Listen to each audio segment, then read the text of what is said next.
One second. Well, welcome everyone to episode four. I think it's four. Episode four of Queer Undead. This time we're going to talk about romance and bromance. Yeah. What's the difference? Pretty much nothing. Bromance is invented by homophobes to try and separate out their love for their bros or friends from their love for their girlfriends or hoes, making both Is of them flatter and more two-dimensional and more is that superficial. is that all it is though? Do you reckon? Is there a dimension of bromance that isn't purely homophobic? Oh no, I mean I think that brotherhoodness is Fraternity. great.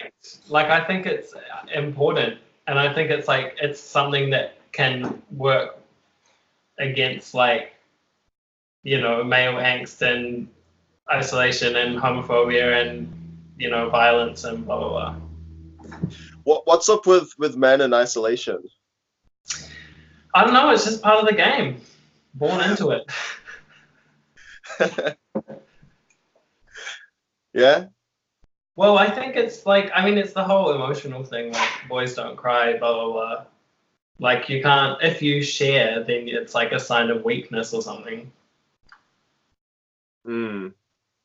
Is But that it's a is that a recent thing, or do you think it's just always been like that? Is it like a intrinsic aspect of masculinity to be isolated and um, you know, not willing to share? well, I mean, I think it's part of contemporary manhood. And I don't think it's always been, an aspect of manhood necessarily. But potentially if you're boiling it down to the pure binary points of yin and yang or masculine feminine whatever, then maybe you could say that it is part of that unit, but it doesn't need to be part of being a male human in the world or whatever. Right, okay. Yeah, I mean, there's a considerable difference between like the male experience and the masculine experience, right? Well, yeah, I mean, no one is purely masculine or feminine. I mean, if Mm, they're trying to be, then they just get isolated and all fucked up or whatever. hmm. I mean, that's where hetero narratives come from, right? Though it's one being masculine, one being feminine, balancing each other out and shit. Yeah. Well, I mean, it's a kind of viable system, I think. Well, it has worked in times, I think, maybe, but who knows?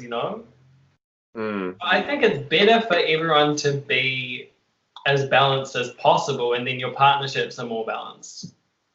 yeah, yeah.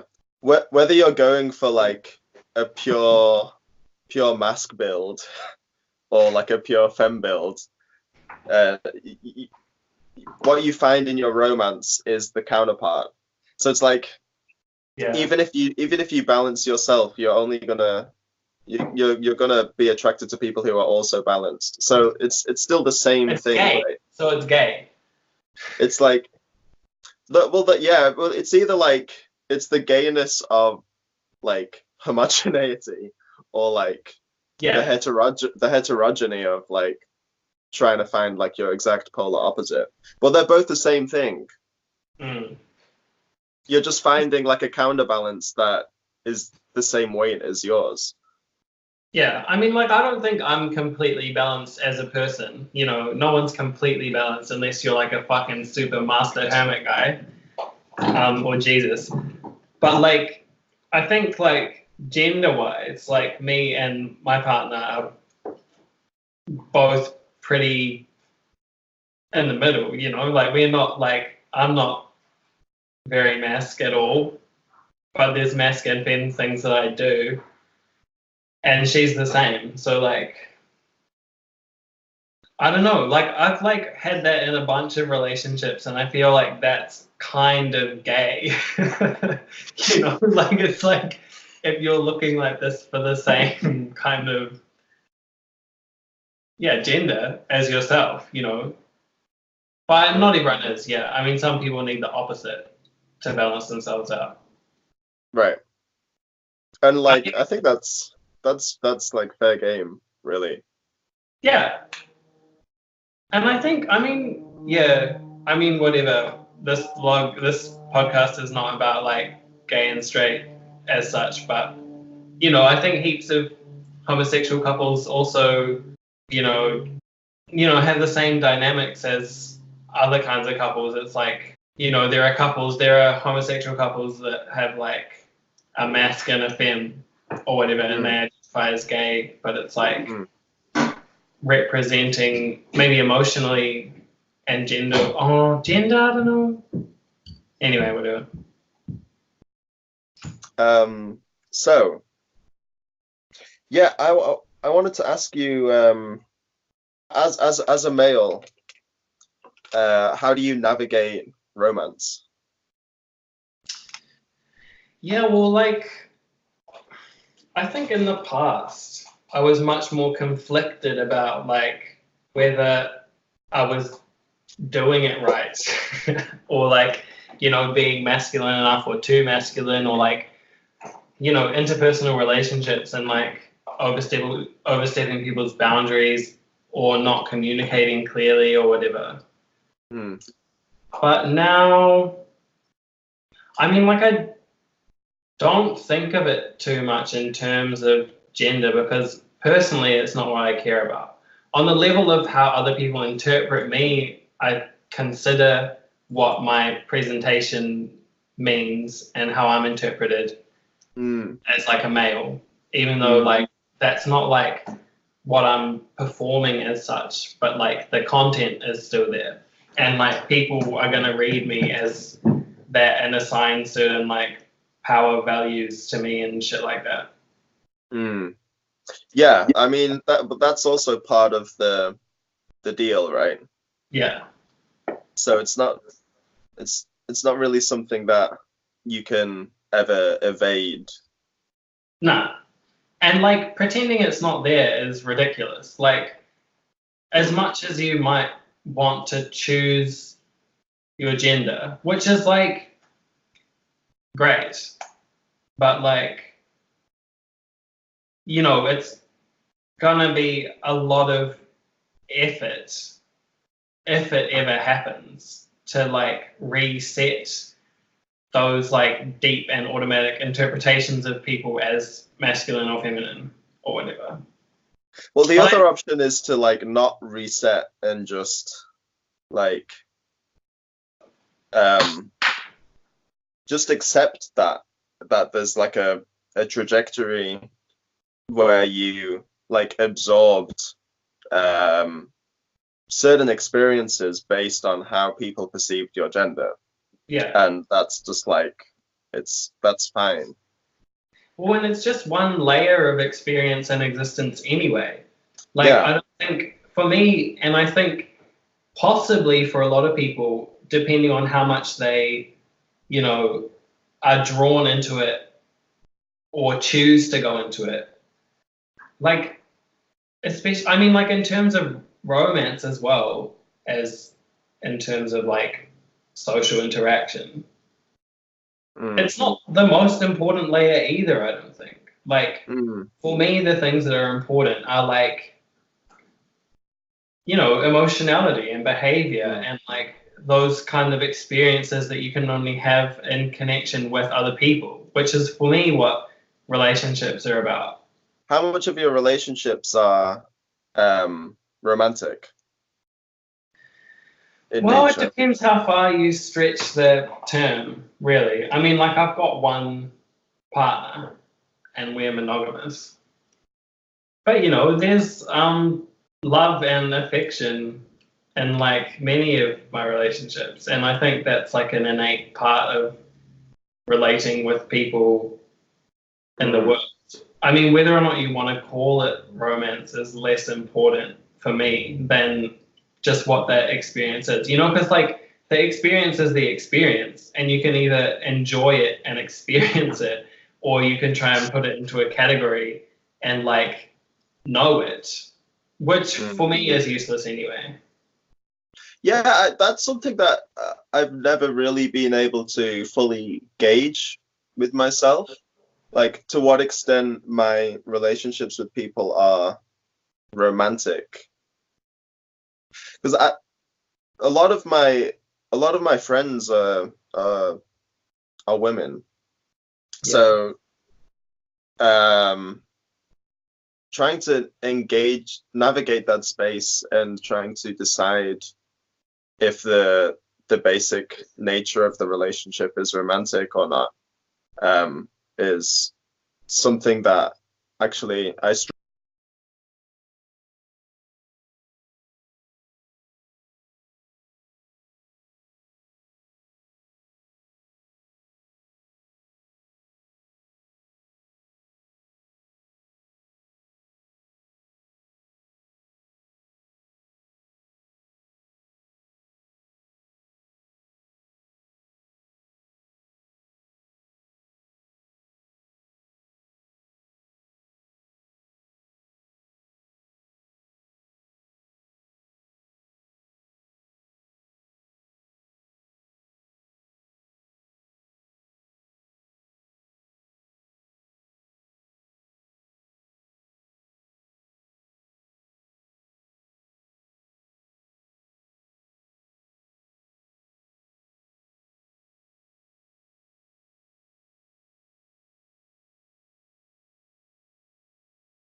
No, I think it's like an important like male camaraderie thing or something. Well, I mean, for example, like when we were both living in Tokyo, we did a lot of things together that for me constitute bromance. I mean, I've never thought of them in that terms because like I don't ever use that word. But like or you know, we even talked about it at the time, like it's like a kind of like a brotherhood kind of thing.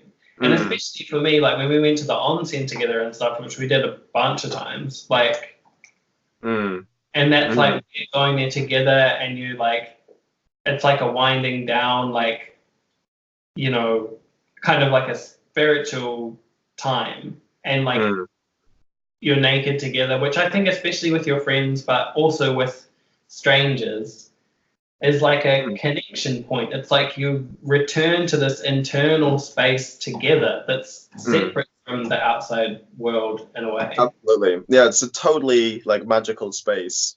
Yeah. Where lots of things can happen. But no, like I was gonna say also, like I think a lot of people perceived our relationship as like gay.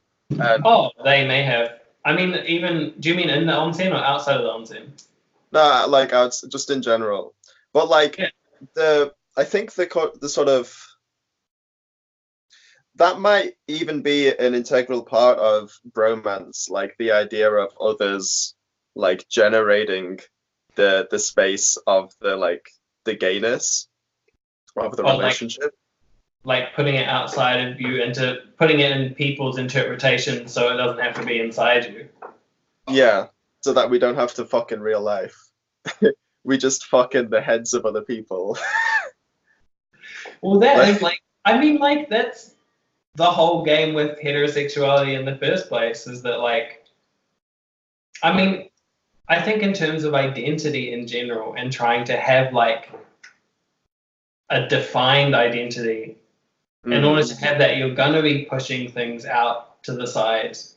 But it doesn't mean they're not there. It just means that you're avoiding them, basically.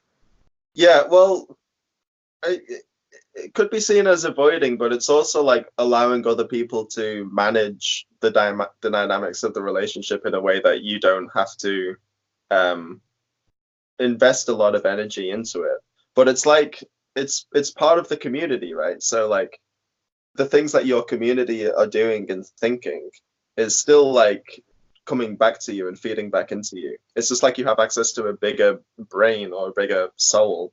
Totally. But I think it's like more energy to hold it back and like put it onto other people. I mean, I think it's a good mechanism, and I think that's what community is about like sharing the like, yeah, exchange and processing of information and experience and blah blah blah on a, you know, external world plane. But like, I think it would be less emotional labor to just do the gay shit, and it's hotter too. Right. Yeah. Which I think begs the question, like, why aren't there more gay people then? Or well, like, we're why? just I feel like before there was more like gay shit going on. yeah, I think it was more integrated, eh? Like all that ancient Greece shit, or like it wasn't its own unit. Like there wasn't like a separation. There was just like your marriage, which is like about procreation and like, you know, that family unit kind of shit. And it's like all other kinds of sex are just in different parts of life or some shit. Right. Yeah, it wasn't like a strictly defined and like regimented domain. It wasn't like straight and gay, right? It was like the gay and the straight were like integrated with each other. Perfect. Yeah. Yeah. So Well, it makes a lot of sense. But I think like, I mean, one thing is that everyone's obsessed with sex and intimacy. And I think that that kind of is related to the separation between people, and the more separate and isolated people get, the more desperate they are, and like the more drastic things they kind of need to do to like get it or some shit.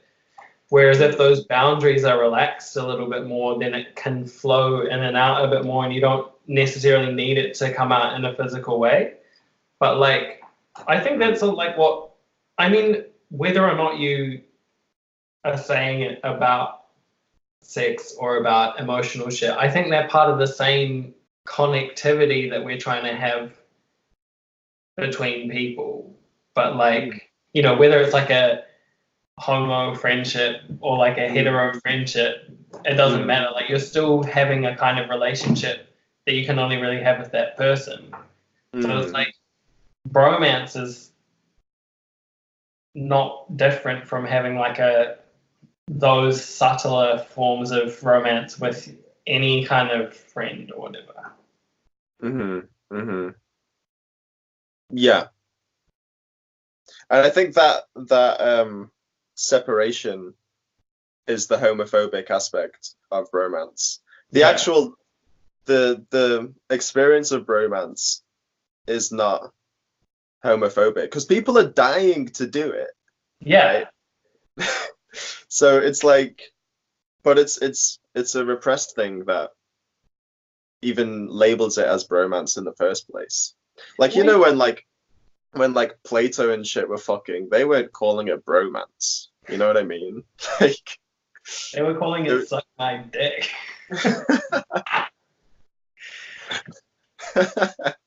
Yeah. But everyone does gay shit when they're young and shit. Yeah. You know, before there's a concept of it. But like the more people obsess over it, like the younger and younger people are when they're like thinking about it. And then they're trying to like establish these identities and like set up their position in the world kind of younger and younger. And it's like, just chill out. That like whole part of life doesn't need to be such like a big deal. How much of romance is imaginatory? Well, how much of life is imaginatory? But I feel like romance in particular is more imaginatory than like other things, like I don't know, eating or shitting. Do you mean like fantasizing? Not just fantasizing, but yes, that is also a big part of it. I think like if you're with someone, you probably fantasize about them less than someone that you're not with. But there's, even when you're with someone, there's still a massive like imaginatory aspect of it that doesn't correspond to reality in like a direct way. Well, Firstly, I think you also fantasize about eating and shitting. Yeah. And I think like the moment of fantasizing is when you can't have the thing.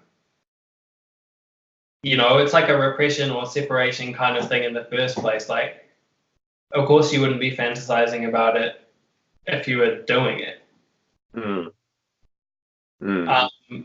So do you mean like bromance is like a safe way for homophobic men to kind of get the male love that they need, but keep the romantic or sexual aspect hidden and imaginatory? Yeah. Yeah. Well, it's like, for example, like sport is so gay, and Yeah, I think that like the very fact that we tend to like separate the genders in sport is nothing to do with like competence or strength or any of this bullshit. It's just because we want to keep the sports gay, and it's like a it's a socially acceptable environment for you to play out your like homoerotic fantasies. yeah, gay arena. Gay arena. So that's like one of the best things about sport. There's not much else that's good about it. If it's not gay, then just don't bother. Uh-huh. Yeah. So like I don't know, do you is that like a good thing, or do you think it would be like better to just do the gay shit in real life? Yeah, well, I'm like thought wise, I'm a pretty ascetic kind of guy, you know? Like, I'm like, the more you can reduce things and have them in a unified space or way, the better. So, ideally, yeah, we could like integrate the gayness and the health and activity and forms of communication and like activation that we have in sport and in other things into real life. You know, whatever, if people aren't there yet, then do sport. It's great. It's better than nothing. Like, if people do sport now, the more likely it is that later they'll integrate that, you know, they'll need to level up the gay experience and have it more in real life with Mm, real people. mm. Yeah. That's the value of sport. Well, I think we are like spreading everything out more. You know, it's like an entropy kind of thing, but I don't think it's necessarily like an innate physical aspect of the universe, but it's like a mode that we're living in, kind of.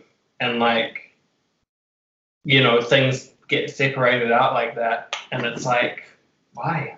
Is it good? No. Mm. Well, like, where is romance at in the modern world? I feel like you were talking about like things getting separated more and more. That's the main reason why there's no like love.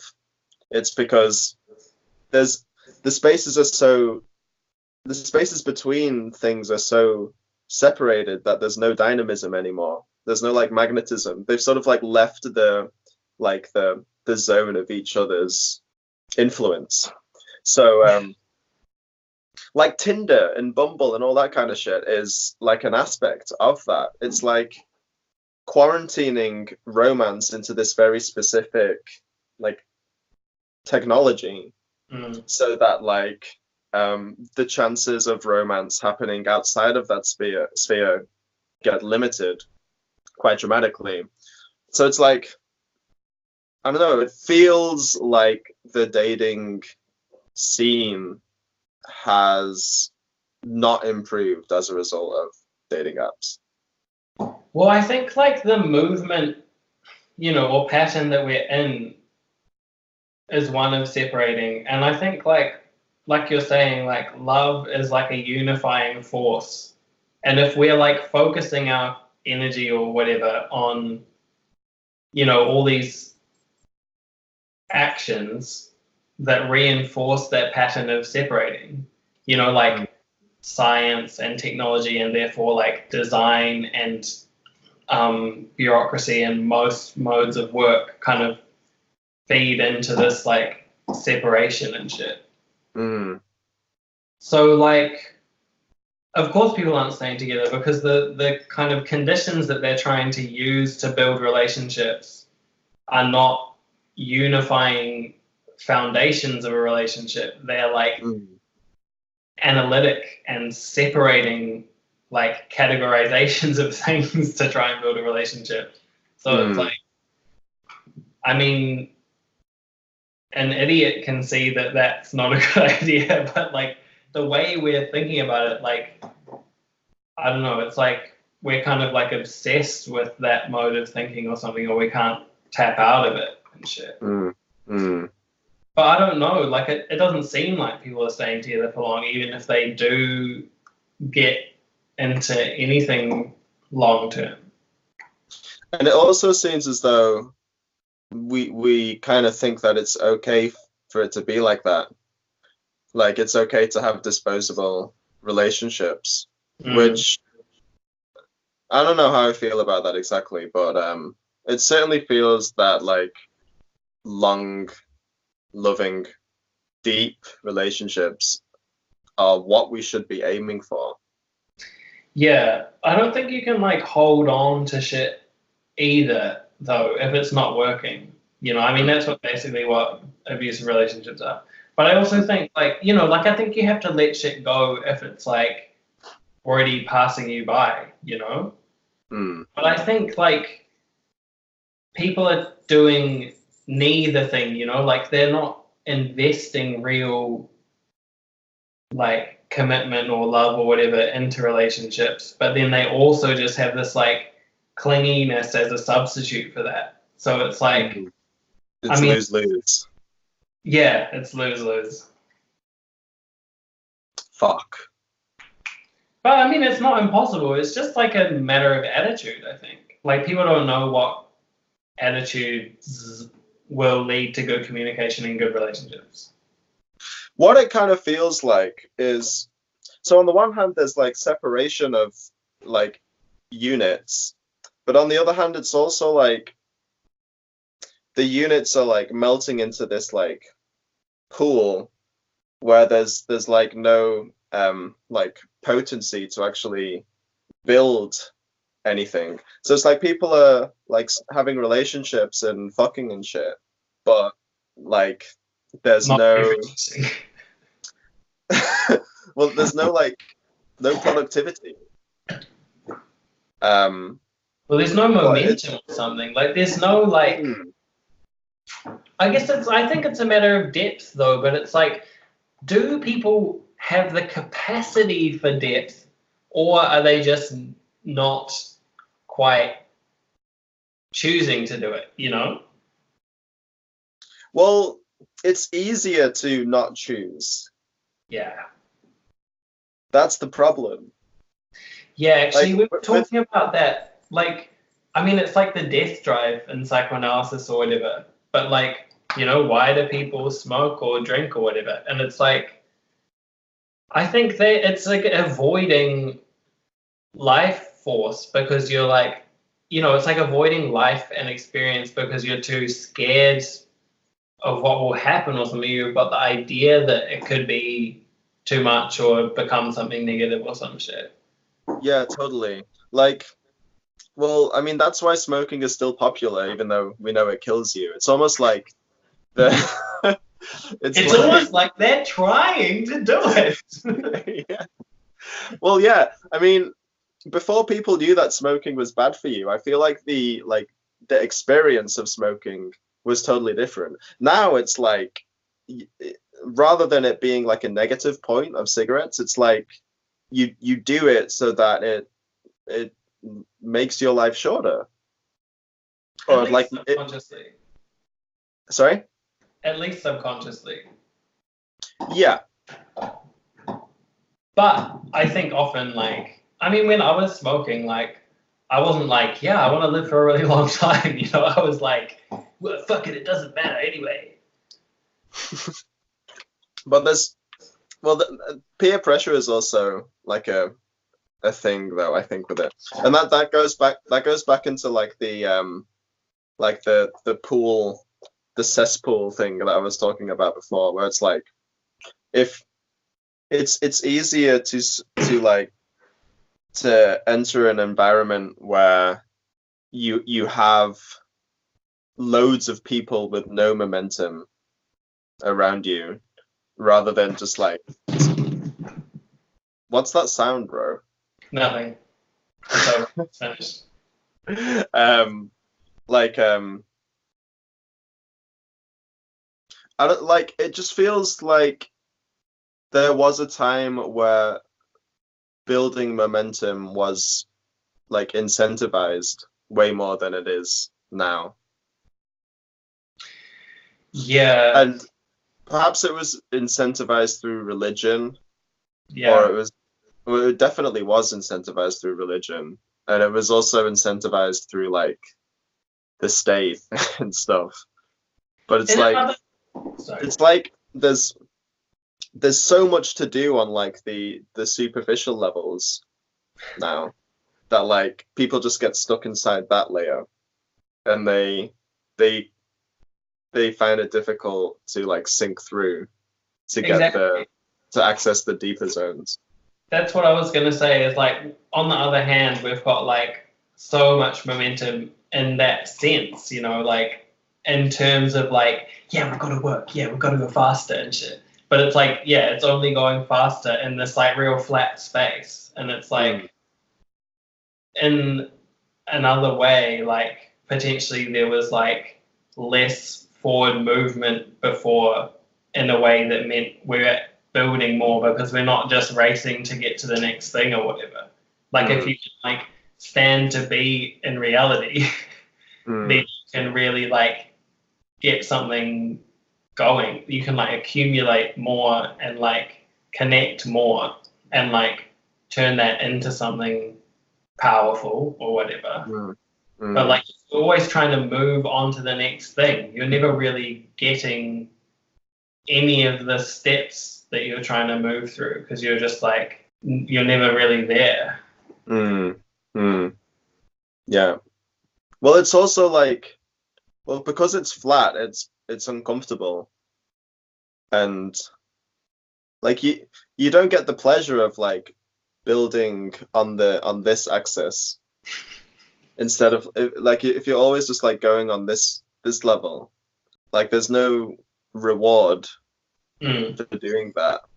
When also everyone's trying to cram into the same space. Like everyone's different, you know, like we should really all be going like in our own dimensions almost. You know, it's like there's actually so much more to share and connect on, because it's like, I have no fucking idea what kind of like dimensions you're living in. Yeah. And like, I want to. Then there's like incentive to connect with people, because it's like, I don't actually know like what I could be experiencing if I like make this new kind of like space with another person or whatever. Right. So it seems like what we're saying now is that there seems to be like a contradiction that we haven't resolved. So I want to talk about it. So like, on one hand, we're saying like society is like very isolated and separated, but there's also a layer of like total homogeneity. And then like what we're saying is like the right way to live your life is to be like very separated and like dynamic, but have like the core of community and like brotherhood and romance. So like what is different between those two things, and why is one great and the other bad? Yeah, well, I think it's like, I mean, like if you have like homogeneity and connectivity, I don't know, there's like so much more to experience. Like there's more energy, more space, more movement, more connection. But I think the space that most people are kind of living in now is more like it's not the same combination of opposites. It's like a different combination of opposites. So like the individuality isn't uniqueness. Like it's just like separation within that really like flat plane of possibility or like legality or whatever, like living within the rules and shit. So it's like the individuality is not uniqueness. It's like just separation without any expression or exploration or whatever.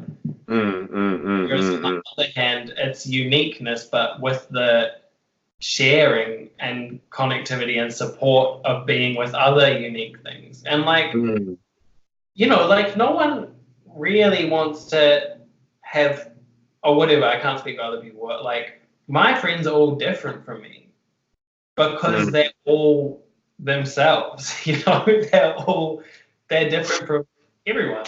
Because, I mean, like, you can say that about anyone, but the people that I really relate with are people who are engaging with themselves on a deep level and figuring out what that is or whatever. People who try to be like me and like try and impress me and shit, I'm like, fuck off. Like it's not pleasurable to be around because it's not like there's no content in it, you know? And it's like, but people who are like whole groups of people, you know, mob mentality, like people who are like, none of them are doing their own thing, but they're all doing that together. It's like, that must be horrible. Yeah. It's almost like, I don't know, it's inverted in a sense that like the community is being dispersed and the individuality is being like homogenized, where it should be like the community is homogenized and the individuality is dispersed.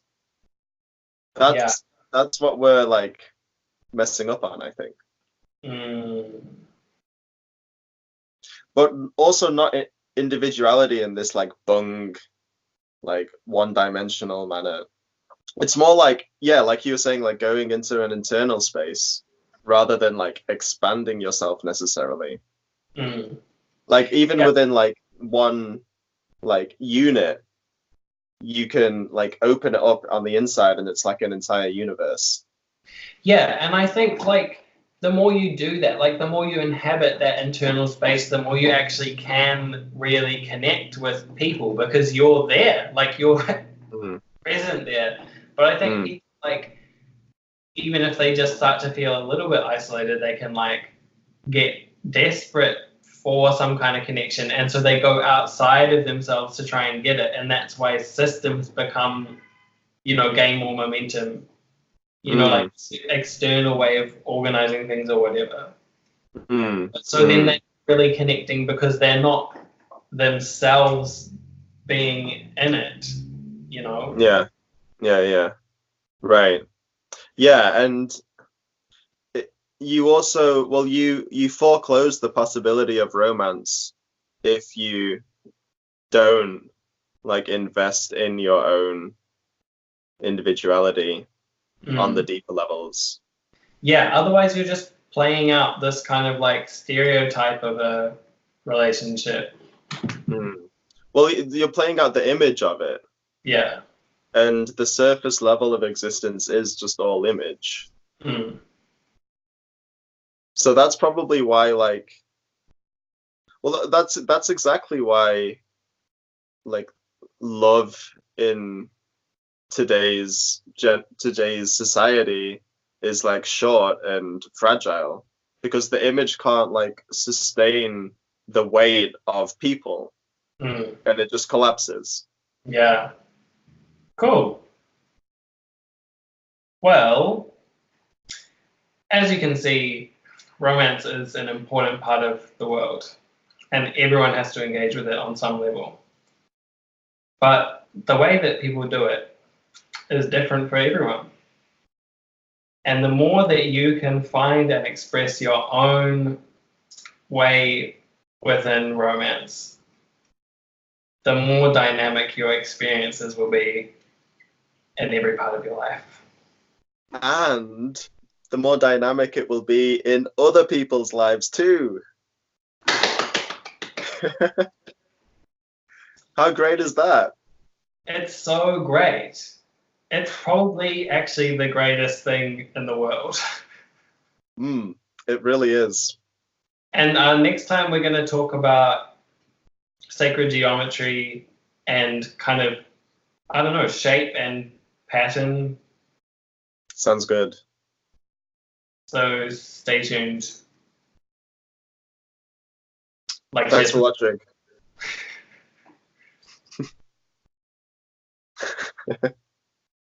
Okay, stop recording.